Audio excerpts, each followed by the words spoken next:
Bismillahirrahmanirrahim. Alhamdulillahirabbil alamin. Wassalatu wassalamu ala asrofil anbiya'i wal mursalin sayyidina wa nabiyina Muhammadin wa ala alihi wa sahbihi ajma'in.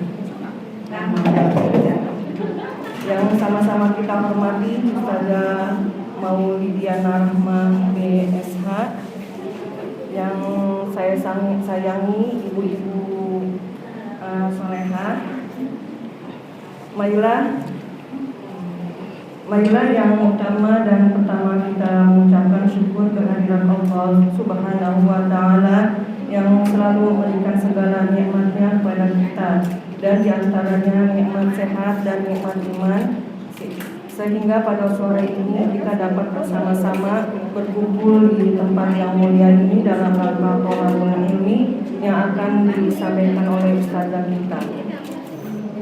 Salawat dan salam semoga tercurah kepada junjungan kita Nabi besar Muhammad Sallallahu Alaihi Wasallam beserta keluarganya dan para sahabatnya. Semoga kita akan mendapatkan syafaatnya di yaumul akhir. Amin ya rabbal alamin. Terima kasih kami ucapkan pada ibu sekalian. Belum ya?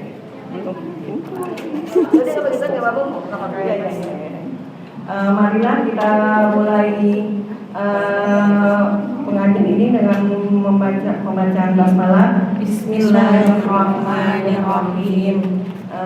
Selanjutnya pelajaran kita hari ini kita mulai dengan kepada ustazah kami persilahkan.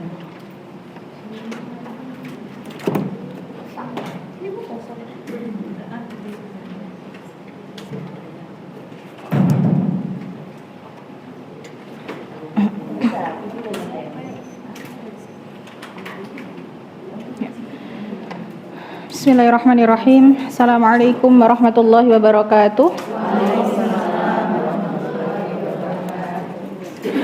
Innal hamdalillah nahmaduhu wa nasta'inu wa nastaghfiruh wa natubu ilaihi wa natawakkal alaihi wa na'udzu billahi min syururi anfusina wa sayyiati a'malina. May yahdihillahu fala mudilla lahu wa may yudlil fala hadiyalah. Asyhadu an la ilaha illallah wahdahu la syarika lah wa asyhadu anna Muhammadan abduhu wa rasuluh la rasula wa la nabiyya ba'dah. Allahumma la sahla illa ma ja'altahu sahla wa anta taj'alus sa'ba idza syi'ta sahla. Bismillahirrahmanirrahim. Alhamdulillah, pada sore hari ini kita masih diberikan kesempatan dan kesehatan oleh Allah Subhanahu wa taala untuk bisa menghadiri majelis ilmu, yaitu kajian fiqh muslimah rutinan kita setiap sebulan sekali ya. Semuanya dalam keadaan sehat ibu-ibu? Alhamdulillah. Salawat dan salam tak lupa kita haturkan, kita curahkan kepada uswah kita, suri tauladan kita Nabi Muhammad sallallahu alaihi wasallam. Allahumma shalli wa sallim wa barik alaik. Semoga kita semua termasuk umat beliau yang mendapatkan syafaat di hari akhirat nanti. Amin amin ya rabbal alamin. Qala Allah ta'ala fi kitabihil karim, yarfa'illahu alladhina amanu minkum walladhina utul ilma darajat. Baik. Insyaallah pembelajaran kita pada sore hari ini kita akan masuk ke bab pertama dari kitabul fiqh atau buku fikih, yaitu kitabut thaharah. Nah, sebelum kita masuk lebih jauh lagi terkait apa itu thaharah, bagaimana caranya dan seterusnya, yang paling penting adalah ada satu bab, yaitu namanya babul miyah. Babul miyah adalah bab air. Ya, bab air. Jadi dalam bahasa Arab air itu disebut dengan ma'un, jamaknya miyah. Ma'un miyahun. Maka disebut babul miyah, yaitu bab air, ya. Air ini adalah komponen atau media utama yang kita gunakan untuk bersuci, baik itu untuk berwudu ataupun mandi. Maka alangkah baiknya yang pertama kali kita pelajari adalah bab air. Air mana saja yang boleh kita gunakan atau tidak boleh kita gunakan untuk bersuci. Begitu ya. Jadi insya Allah sore ini kita akan fokus membahas tentang bab air, ya, macam-macam air. Oke, jadi jenis-jenis air dalam Islam itu ada 5.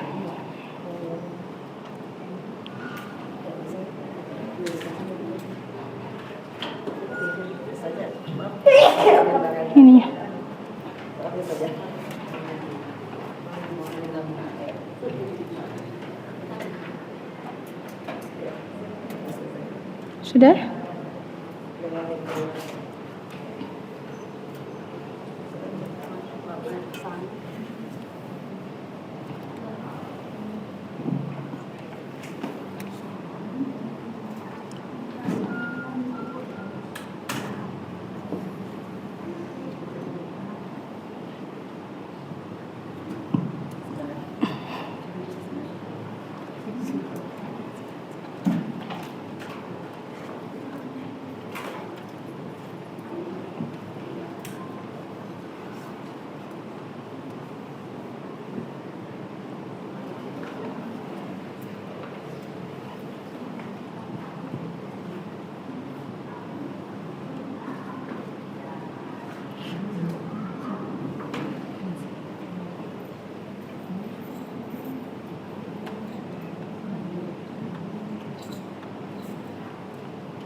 Suci.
Sini.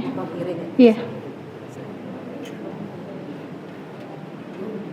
Oke. Jadi jenis-jenis air dalam Islam itu ada 5 ya, ada 5 ya ibu-ibu. Yang pertama adalah air suci mensucikan, tidak makruh. Nah, disebutnya tahirun, mutahhirun, makruhun.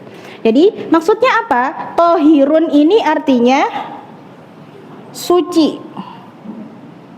Suci sebagaimana asalnya air itu suci gitu ya. Zatnya air itu suci. Mutahhirun artinya mensucikan. Mutahhirun li ghairihi, biasanya seperti itu, mensucikan yang lainnya.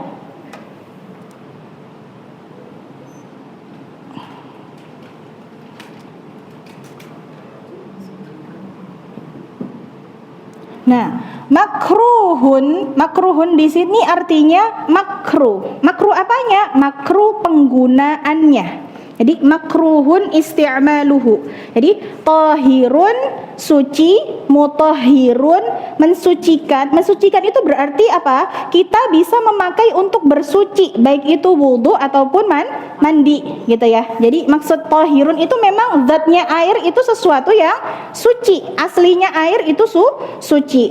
Mutahhirun mensucikan. Mensucikan apa? Mensucikan yang lain gitu ya. Jadi bisa kita gunakan untuk berwudu ataupun mandi gitu. Makruh ini hukumnya. Makruhun ini adalah makruh pemakaiannya. Oh, kebalik, afwan. Nah, begini harusnya. Mutahhirun, karena di sini tidak makruh berarti ghairunya di atas ya. Ghairu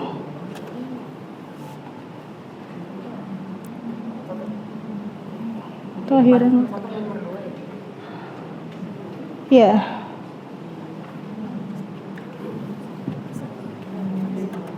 Oke, saya ulang.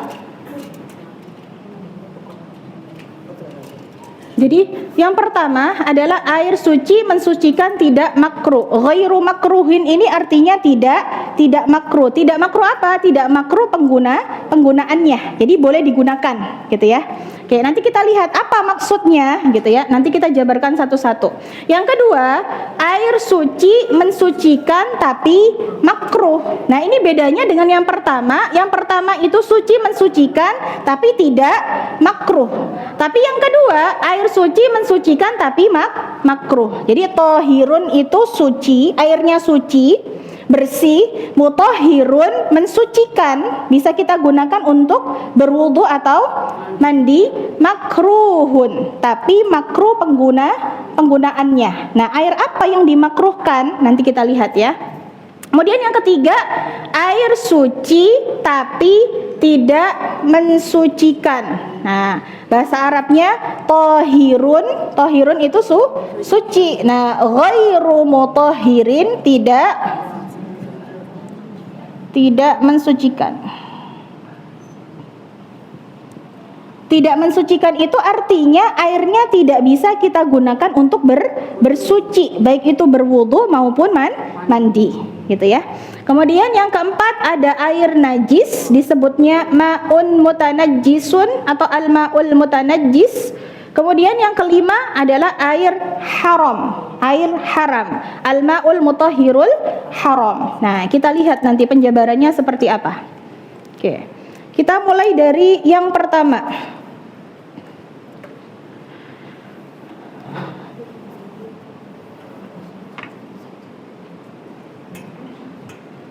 Oke, jenis air yang pertama apa? Air suci mensucikan, tidak makruh penggunaannya. Oke. Jadi yang pertama, air suci, zat air itu suci, ya, air bersih. Kemudian mutahhir itu mensucikan. Artinya air ini bisa kita gunakan untuk berwudu atau mandi wajib tadi ya. Ghairu makruhin isti'maluhu, hukumnya apa? Tidak dimakruhkan pemakaian atau penggunaannya. Nah, air yang seperti apa di kelompok pertama ini adalah air mutlak. Ada yang pernah dengar air mutlak? Pernah ya? Oke, apa itu air mutlak? Air mutlak itu air yang jernih, bersih, suci, yang tidak mengalami perubahan apapun dari sifatnya air. Jadi air itu memiliki 3 sifat, ibu-ibu, yaitu dilihat dari apa? Warna, bau, dan rasa. Warna, bau, dan rasanya. Betul. Jadi kalau air mutlak itu adalah air yang masih bersih, jernih, suci, warnanya masih asli gitu ya, tidak berbau, dan juga rasanya masih asli gitu. Atau ada juga yang mengatakan bahwa air mutlak itu adalah semua air yang turun dari langit atau keluar dari bumi gitu ya. Itu yang dimaksud dengan air mutlak. Air yang keluar, air yang turun dari langit dan keluar dari bumi dan memenuhi 3 syarat. Ya. Yang pertama, syarat pertama, air tersebut belum dipakai untuk bersuci. Ya. Bukan air bekas maksudnya. Ya, bukan air yang sudah kita gunakan untuk berwudu kemudian kita tadah pada ember misalkan, kemudian kita gunakan untuk bersuci lagi. Nah, ini nggak masuk ya. Jadi yang pertama, syarat air mutlak itu air yang belum kita gunakan untuk bersuci. Yang kedua, air yang belum tercampur dengan benda suci yang lain. Misal, ada air bersih, kemudian dicampur dengan perasan jeruk, maka jadi apa? Air jeruk ya. Kemudian ada air dicampur dengan susu, maka menjadi air susu. Nah, ini berarti sudah berubah karena bercampur dengan zat yang lain yang sama-sama suci. Jadi dari air mutlak berubah jadi air jeruk atau air susu gitu ya. Ini yang kedua. Yang kedua, air yang belum tercampur dengan benda suci yang lainnya. Kemudian yang ketiga syaratnya adalah tidak terkena najis ya. Karena air suci kalau sudah terkena najis maka berubah menjadi air najis. Nanti kita bahas, ada pembahasannya sendiri. Oke. Jadi ini yang dimaksud dengan air mutlak. Jadi air mutlak itu adalah air yang turun dari langit atau keluar dari bumi dengan memenuhi 3 syarat tadi. Yang pertama, air yang belum dipakai untuk bersuci sebelumnya. Yang kedua, belum tercampur dengan benda lain yang suci juga. Dan yang ketiga, tidak terkena najis. Oke. Nah, ada 7 macam air yang boleh kita gunakan atau sah digunakan untuk bersuci. Ya, jadi macam-macam air mutlak itu ada 7. Yang pertama, ma'us sama, air langit. Kalau kita nyebutnya air apa? Air hujan. Ya, betul. Jadi yang pertama, air mutlak itu adalah air hujan. Air hujan. Sebagaimana Allah Subhanahu wa taala berfirman di dalam Al-Qur'an, A'udzubillahi minasyaitonirrajim. Wa yunazzilu 'alaikum minas samaa'i ma'an tahura. Dan Allah telah menurunkan air dari langit, yaitu air yang mensucikan untuk kalian. Gitu ya. Kemudian disebutkan juga di surat Al-Furqan, wa anzalna minas samaa'i ma'an tahura. Dan kami turunkan dari langit air yang tahur. Air tahur itu adalah air yang suci dan mensucikan. Jadi yang pertama, bagian dari air mutlak adalah air hujan. Yang kedua, ma'ul bahar atau air laut. Yang kedua adalah air laut. Ya, air laut itu rasanya apa? Asin. Boleh nggak digunakan untuk berwudu atau mandi? Hah? Lengket. Oke. Kita lihat ya kata Rasulullah apa di sini. Ya, jadi yang termasuk air mutlak yang kedua adalah air laut ya, ma'ul bahar, air laut. Karena air laut ini rasanya asin, nah maka ini juga menjadi pertanyaan para sahabat kepada Rasulullah Shallallahu Alaihi Wasallam. Nah, maka dikisahkan oleh salah seorang sahabat Nabi Shallallahu Alaihi Wasallam yang bernama Abu Hurairah. Ada yang tahu Abu Hurairah? Abu Hurairah ini adalah nama Abu Hurairah ini itu nama bukan nama asli ya, tapi gelar. Abun itu ayah, Hurairah itu kucing. Jadi kalau disebutkan ayah bapak kucing, kenapa dinamakan Abu Hurairah? Karena beliau pecinta kucing gitu, suka main dengan kucingnya, maka dijuluki Abu Hurairah. Beliau ini salah satu sahabat Rasulullah Shallallahu Alaihi Wasallam. Nah, ada seorang lelaki dari Arab Badui atau Arab Badawi yang memang berkegiatannya itu di laut gitu ya, di laut. Kemudian hanya membawa sedikit air. Nah, kisahnya saya bacakan hadisnya. An Abi Hurairah radhiyallahu anhu qol, dari Abu Hurairah radhiyallahu anhu beliau berkata, Sa'ala rajulun an-nabiyya sallallahu alaihi wasallam, salah seorang lelaki bertanya kepada Nabi sallallahu alaihi wasallam, faqala, maka beliau berkata, ya Rasulullah, wahai Rasulullah, inna narkabul bahar. Nah, inna narkabul bahar di sini artinya kami berlayar di laut. Ya, kami berlayar di laut. Wa nahmilu ma'anal qalil minal ma, dan kami hanya sedikit membawa air, gitu ya. Fa in tawadda'na bihi atishna, dan apabila kita berwudu dengan air tersebut, maka kita akan atishna, itu kehausan.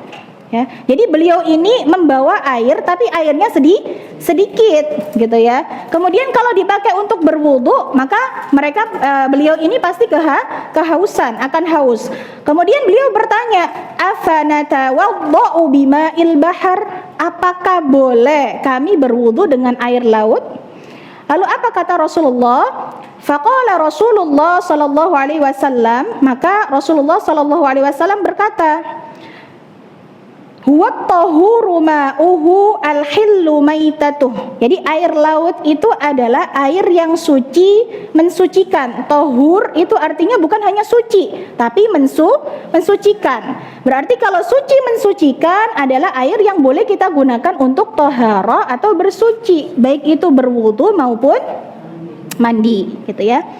Al-hillu maitatuh, dan bangkainya halal. Ya, bangkainya halal. Nah, ini hadis riwayat Abu Dawud.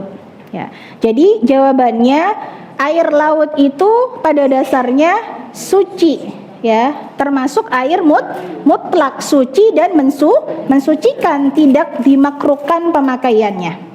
Oke, jadi itu yang kedua. Yang ketiga adalah ma'un nahar atau air sungai. Ini maksudnya sungai yang mengalir ya. Ma'un nahar adalah air sungai. Kalau air sungai rasanya apa? Tawar biasa. Ya, air tawar gitu ya. Air sungai ini masuk ke dalam air mutlak apabila tidak ada yang berubah dari 3 sifat air tadi. Warna, bau, dan juga rasanya masih asli gitu ya. Oke, yang ketiga. Yang keempat, ma'ul bi'r atau air sumur. Air sumur. Nah, Nabi SAW ini pernah ditanya tentang bi'r Budha'ah. Bi'r Budha'ah ini adalah salah satu sumur yang ada di Madinah. Ya, jadi sumur ini, sumur Budha'ah ini adalah sumur yang letaknya itu agak ke bawah gitu, arahnya itu ke bawah. Jadi sehingga ketika ada banjir itu pasti ada kotoran atau bangkai binatang yang nyangkut di sumur itu, gitu. Nah, lalu ditanyakan kepada Nabi SAW, apa hukumnya, gitu ya. Nah, saya bacakan hadisnya.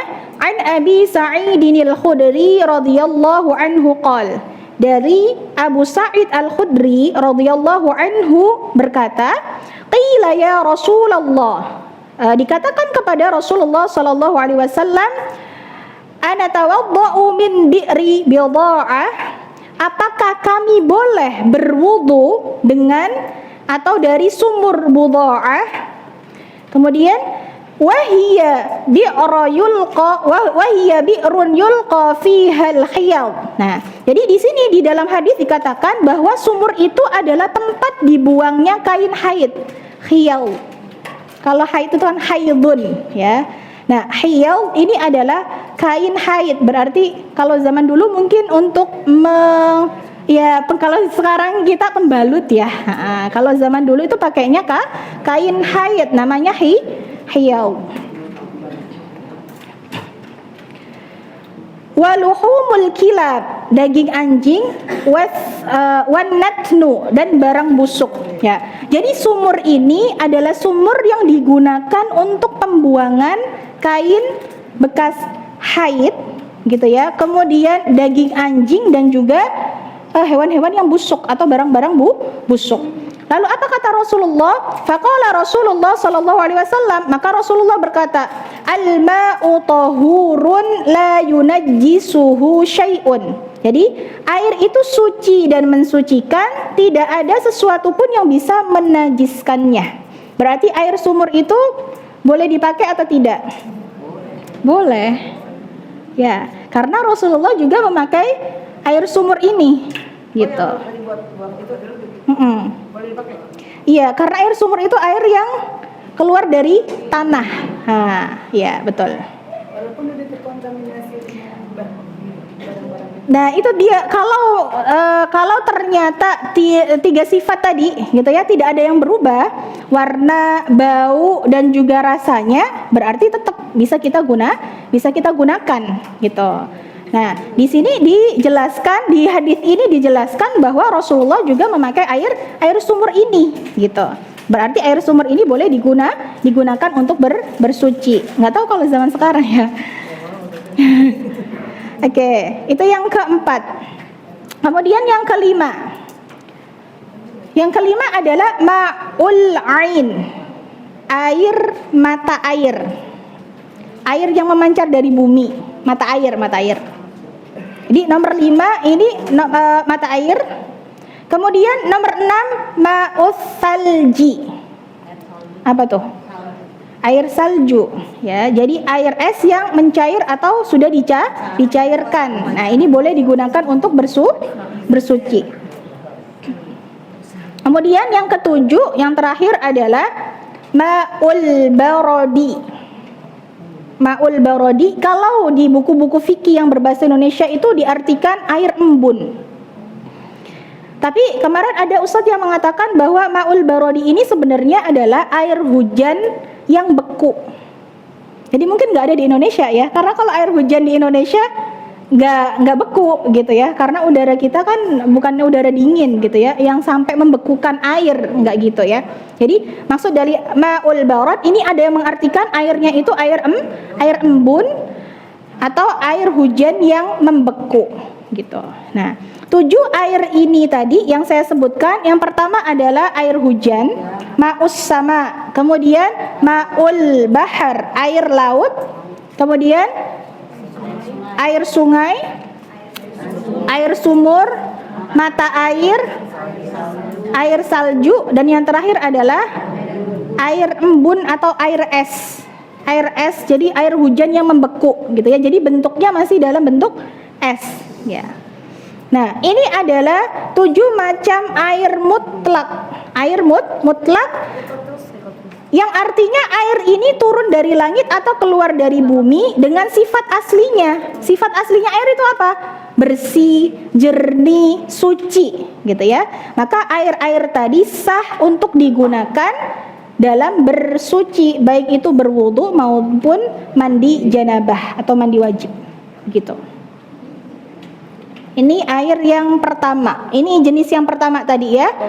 Tahirun, mutahhirun, ghairu makruhin. Air suci dan mensucikan, tidak dimakruhkan penggunaannya. Jadi boleh kita gunakan gitu. Asal tadi memenuhi 3 syarat. Oke. Jenis kedua air suci mensucikan tapi makruh penggunaannya. Ya, jadi ditulisnya tohirun, mutahhirun, makruhun, gitu ya. Jadi tohirun itu artinya suci, ya. Aslinya air yang memang suci. Mutahhirun mensucikan. Jadi bisa digunakan untuk bersuci. Mutahhirun itu bisa digunakan untuk bersuci. Makruhun, tapi dimakruhkan penggunaannya. Apa itu makruh? Sesuatu yang dianjurkan untuk ditinggalkan. Ya, makruh itu dianjurkan untuk ditinggalkan. Nah, air apa yang masuk ke jenis kedua ini? Nama airnya adalah air musyammas. Ada yang pernah dengar? Air musyammas. Kalau kita lihat dari namanya, ada kata apa? Musyammas berarti ada kata syamsun. Apa syamsun? Matahari. Jadi air musyammas itu adalah air yang terkena panas karena pengaruh matahari. Ya. Bukan air yang kita panaskan di kompor. Beda, ya. Jadi air yang panasnya itu karena sinar matahari. Ini namanya. Nah, kita lihat ya, boleh berubah apa enggak? Oke. Nah, Imam Nawawi dari mazhab Syafi'i mengatakan bahwa yang dimaksud dengan air musyammas itu adalah air yang kita letakkan pada tempat atau logam tertentu di bawah terik matahari yang sangat panas. Sehingga air tersebut mengalami apa? Perubahan unsur. Ada perubahan unsur dan ini menyebabkan penyakit kulit. Atau dikatakan di sini baros atau belang-belang. Jadi karena panasnya matahari kemudian diletakkan di wadah tertentu yang memang ada perubahan unsur gitu. Mungkin kalau di kita apa ya? Besi kali ya. Besi itu kan bisa berkarat.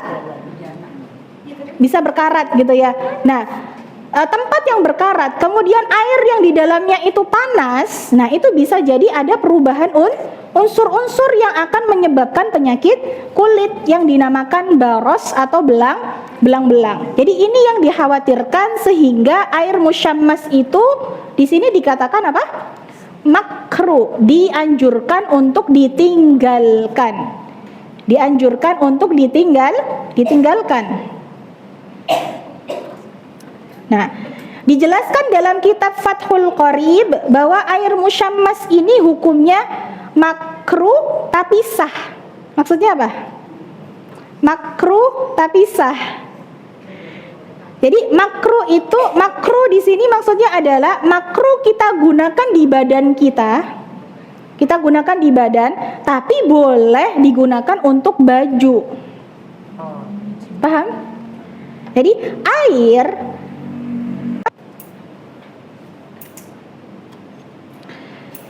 Oke, yang terakhir. Yang kelima adalah air haram. Sebenarnya secara umum ada yang mengatakan jenis air itu hanya 4 tadi saja. Suci mensucikan tidak makruh, kemudian suci mensucikan makruh, yang ketiga suci tapi tidak mensucikan, yang keempat air najis. Nah, yang kelima ini ada tambahan, kalau di kitab Fathul Qorib adalah air haram. Air haram. Al-ma'ul mutahhirul haram. Jadi sebenarnya airnya itu air bersih gitu ya. Bisa digunakan untuk bersuci, tapi haram. Nah, air yang seperti apa? Yang pertama adalah air maghsub. Air maghsub itu air rampasan, hasil rampasan atau air hasil mencuri. Ini air haram. Jadi secara zatnya itu airnya bersih, airnya suci. Ya, airnya suci, harusnya bisa nih kita gunakan untuk bersuci, baik itu wudu maupun mandi, gitu ya. Tapi karena diperolehnya dengan cara mencuri, nah berubah jadi haram. Begitu. Jadi misal nih, mengambil air dari sumur orang lain tanpa izin. Ya. Jadi haram. Kemudian wudhunya bagaimana? Wudhunya atau mandinya sah atau tidak?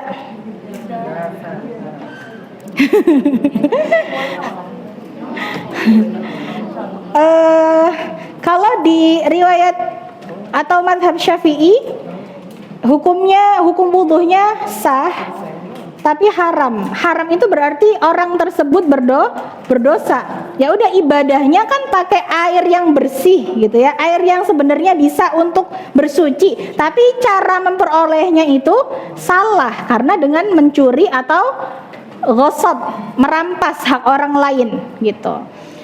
Tapi kalau Imam Ahmad mengatakan tidak sah wudhunya.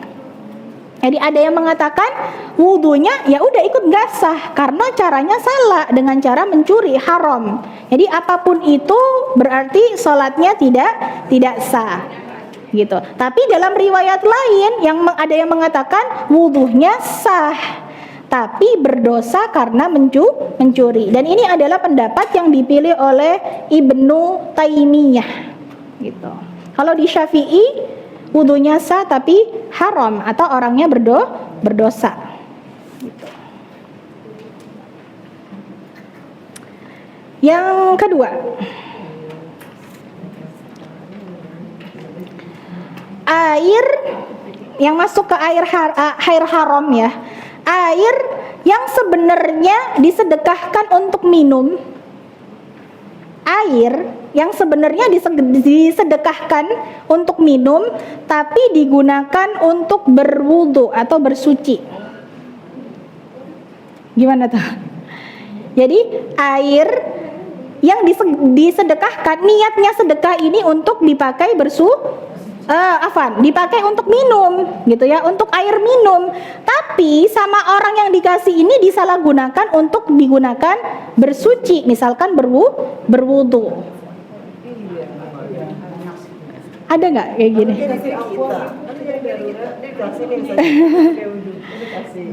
Ini dikasih berarti jadi milik kita gitu ya, gitu.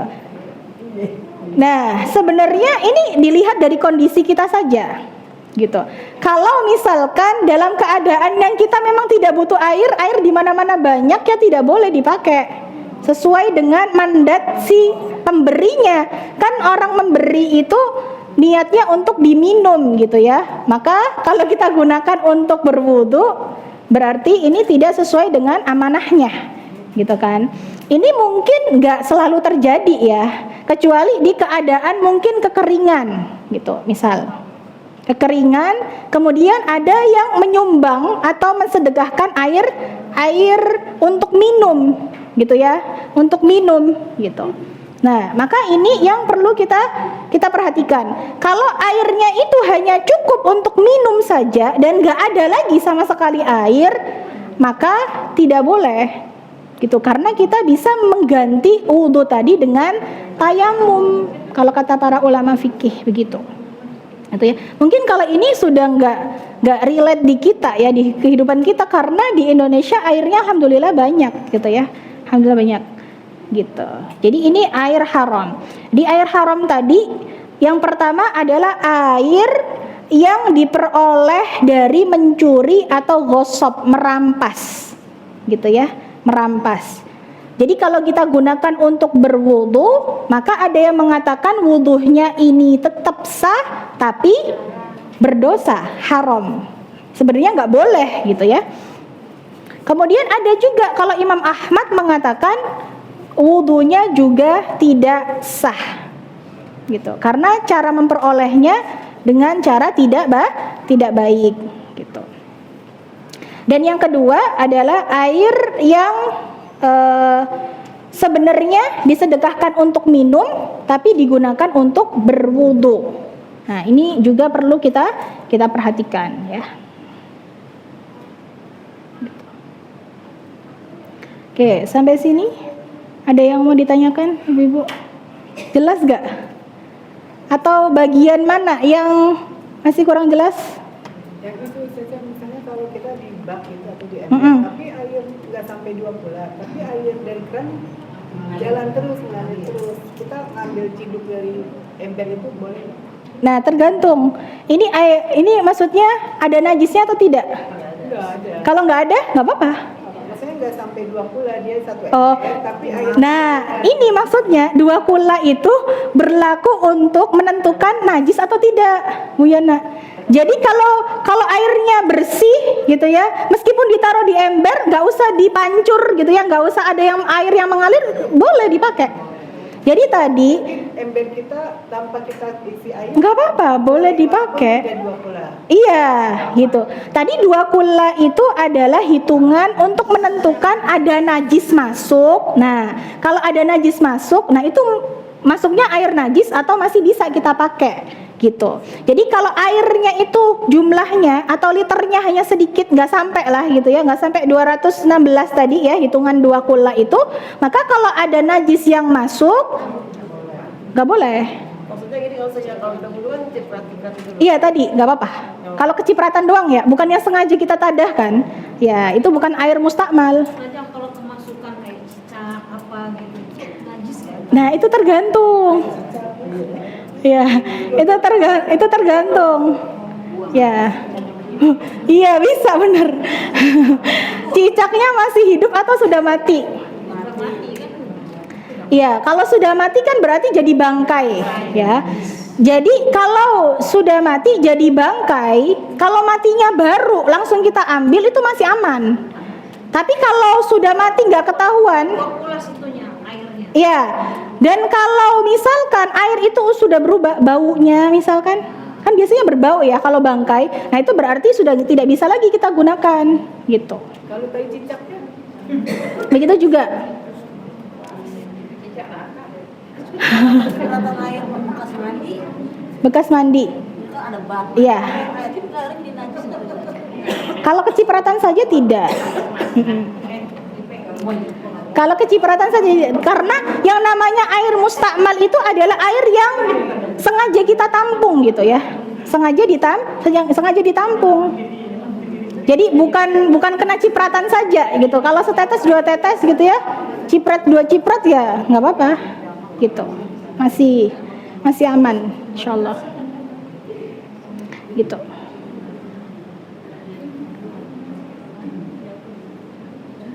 Oke, ada lagi?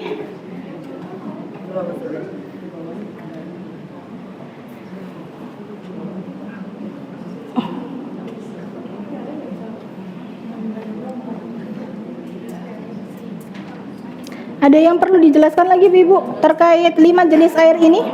Ada yang ketinggalan nggak?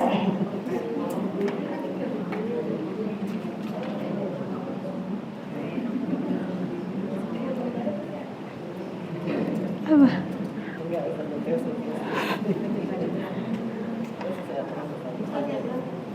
Gimana? Mm-mm.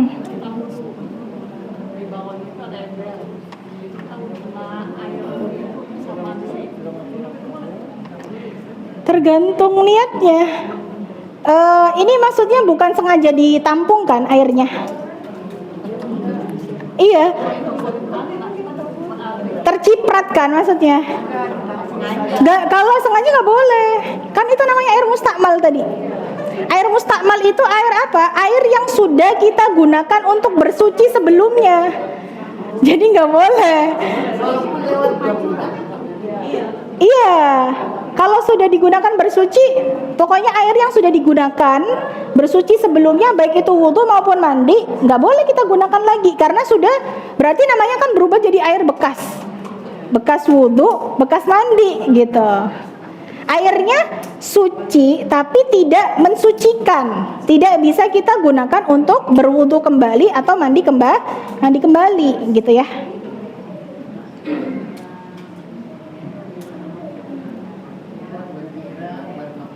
Oke, ada lagi? Iya. Kalau dipakai untuk apa namanya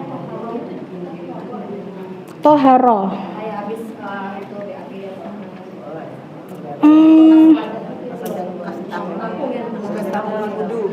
Oh, bekas tampungan wudhu. Kita pakai air tampungan. Begitu ya. Boleh. Tidak bolehnya buat berwudhu atau mandi wajib, mandi besar. Kan sebenarnya airnya tetap suci ya sebenarnya ya. Tapi kalau zaman sekarang memang masih ada itu yang sengaja buat nampung gitu. Air kelapa nggak boleh. Iya, sayang banget air kelapa dipakai buat bersuci.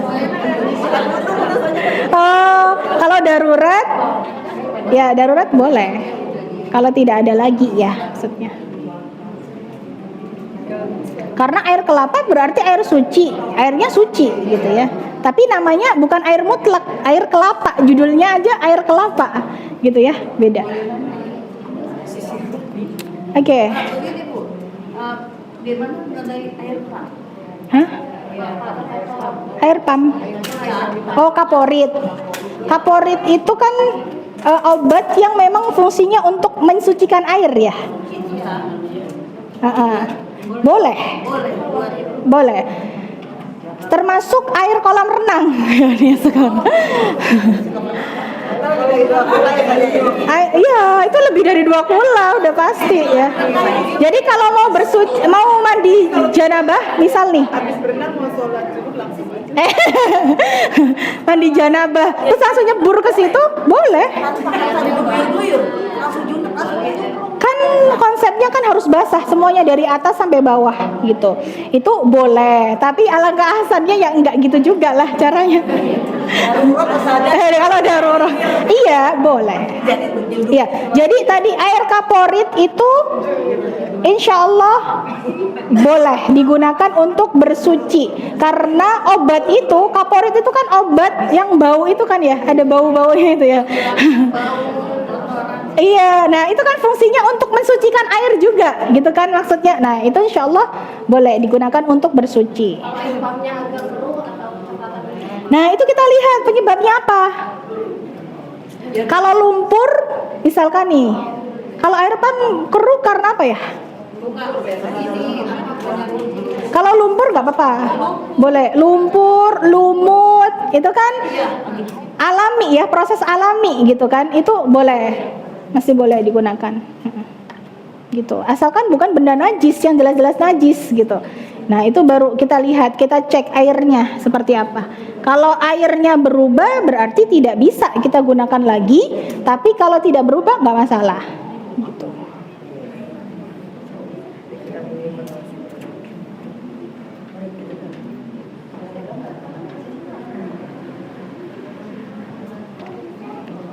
Oke. Ada lagi? Aku cuma menyiapkan itu ayat.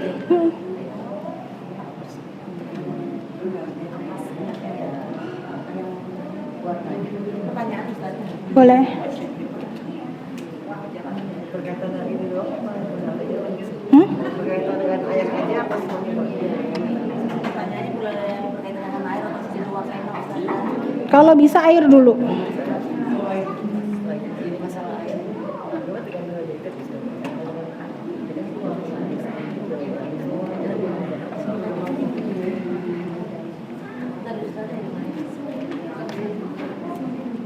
Udah cukup standar pelajarannya?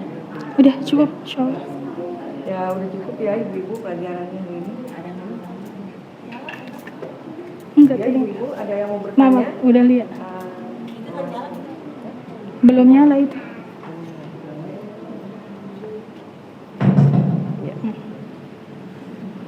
Ya ibu-ibu cukup pelajaran kita hari ini ya. Apa ibu ada yang mau bertanya tentang pelajaran kita hari ini? Silakan yang mau bertanya ibu-ibu. Kalau pertanyaan ya, saja. Ya ada 2 pertanyaan ya untuk hari ini. Ada yang mau bertanya? Silakan ibu.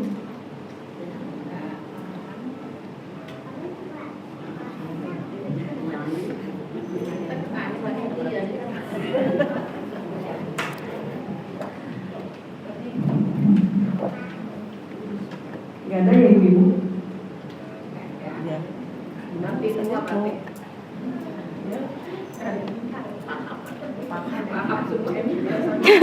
Semua ibu ya.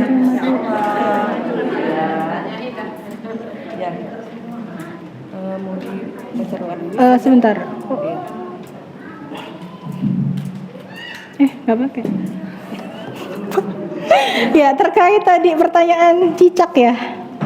Ya. Jadi kalau misalkan cicaknya itu hidup, kan nggak mesti cicaknya mati kan? Ya. Jadi soalnya pernah juga cicak tiba-tiba berenang di situ tuh. Nah, kalau cicaknya itu dalam keadaan hidup, kemudian belum sampai mati kita keluarkan, gitu ya, maka itu airnya tetap dianggap air suci. Ini airnya, cicaknya masih hidup nih. Cicaknya hidup, kemudian kecemplung ke air bersih, gitu ya. Maka apa hukumnya? Airnya tetap suci, gitu ya. Bisa kita gunakan untuk bersuci. Nah, ini kalau cicaknya mati, bagaimana? Gitu ya. Tadi, kalau hewan itu sudah mati, berarti kan berubah jadi bangkai, ya, jadi bangkai. Jadi ini kembali ke kaidah tadi, ketika ada air yang jumlahnya hanya sedikit, ya, airnya sedikit, kemudian ada unsur najisnya masuk, merubah atau tidak merubah, maka airnya berubah jadi najis, ya, karena cicaknya bukan cicak hidup, tapi cicaknya sudah jadi bangkai. Apalagi kalau airnya itu berubah jadi bau. Nah, itu sudah pasti tidak bisa lagi kita gunakan untuk bersuci, begitu. Itu ya terkait cicak. Gitu. Jadi kalau cicaknya hidup nggak apa-apa, bisa. Bukan habis itu dibunuh, gitu ya. Jadi pada intinya begini ibu-ibu, air itu bisa kita gunakan untuk bersuci asalkan ada tiga sifat ini. Sifat air ini tidak ada yang berubah, baik itu baunya, warnanya, atau rasa, gitu ya. Jadi kalau misalkan sungai, nah sungai kalau di sini masih bisa nggak kita gunakan untuk bersuci? Ya, itu bukan dilihat kulanya lagi, udah bukan, karena itu air mutlak ya, air mutlak.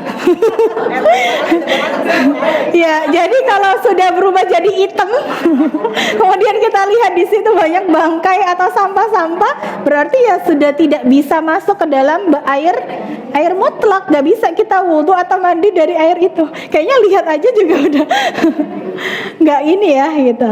Ya, seperti itu. Jadi pada dasarnya tadi 7 air yang bisa kita gunakan untuk bersuci tadi, diantaranya ya air hujan. Air hujan ini maksudnya air hujan kemudian kita tampung, gitu ya, atau kita mandi hujan langsung. Air hujan yang ditampung, nah itu masuknya air suci, air mutlak. Boleh kita gunakan untuk berwudu, mandi, masak. Jadi dari talang saja.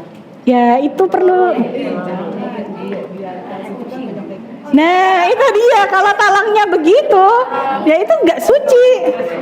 Kalau kena kotoran kan pasti berbau ya. Kalau kotoran ya berarti kita lihat airnya ada baunya nggak, gitu.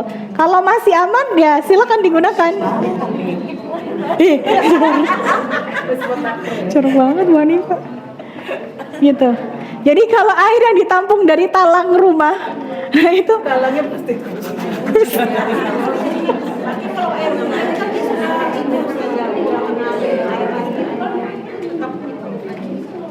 lah kan air hujan kena talang, habis itu kan talangnya yang ditadah, bukan air hujan yang ditadah ya. Maksudnya kalau air hujan ditadah langsung tanpa ada apa ya namanya, kalau talang itu kan ada emang khusus buat iya tempat keluarnya air gitu ya. Nah ini perlu dicek juga airnya itu ya itu dia, airnya berbau atau enggak gitu. Tapi kalau enggak bau ya berarti aman gitu.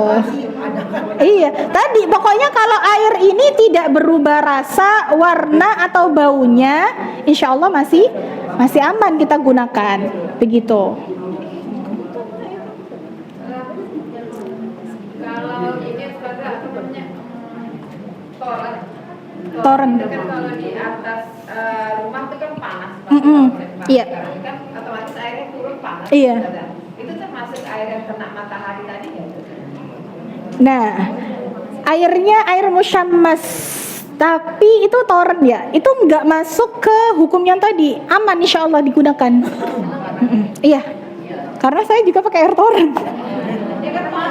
Iya, tapi insya Allah cuaca di Indonesia itu tidak sepanas itu gitu ya. Dan kalaupun, dan tempatnya juga toren kan aman ya Bu Erni, tidak menyebabkan penyakit gitu ya.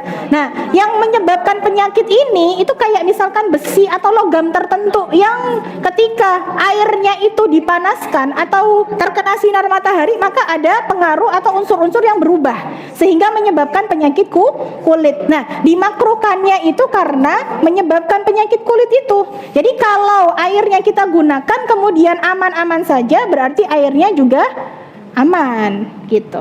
Boleh digunakan meskipun panas atau anget gitu ya. Gitu. Begitu juga dengan air dingin ya, sama. Kalau nggak menyebabkan apapun itu boleh saja digunakan. Boleh. Boleh. Air sumur nih. Air sumur. Terus apakah kita harus menunggu syarat yang tidak itu? Begitu. Iya. Pokoknya di kampung tuh biasanya kan Insya Allah kalau air sumur masih masuk air mutlak. sinar matahari. Iya, meskipun terkena sinar matahari tetap bisa digunakan. Ya. Gitu. Tetap air suci. Air suci. Walaupun ada bangkai kita buang bangkainya. Bangkainya bangkai apa? Ya, biasanya tikus. Oh, tikus. Iya. Kalau tadi merujuk ke hadis Rasulullah SAW tadi boleh digunakan, berarti boleh. Jadi boleh ya.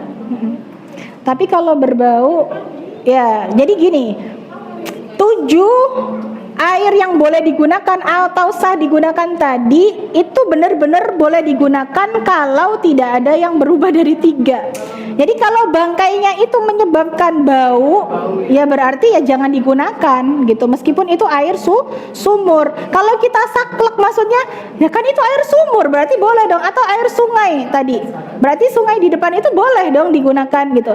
Nah, kita perlu melihat tiga ini tadi. Tidak ada yang berubah dari 3 sifat air, baik itu warna, rasa, atau baunya.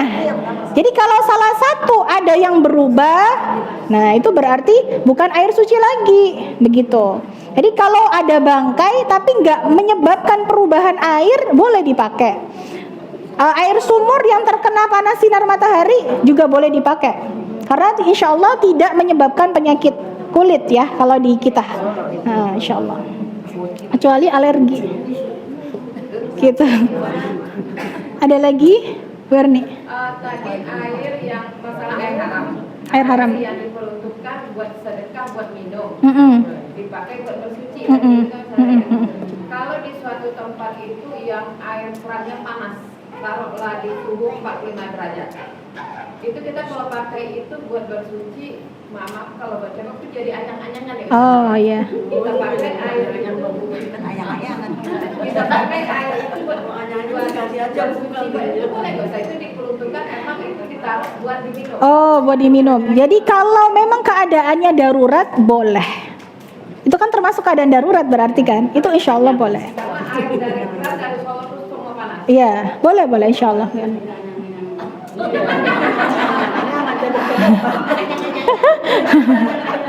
Iya, jadi air itu boleh kita gunakan kalau memang keadaannya darurat dan nggak ada pilihan lain gitu ya. Boleh insya Allah. Oh iya. Oke. Ada lagi ibu-ibu?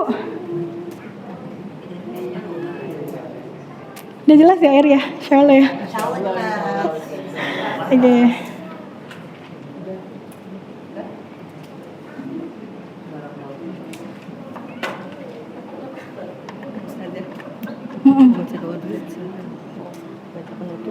Ah ya boleh. Dicukupkan aja ini. Hah? Udah. Bukan untuk pelajaran kita hari ini.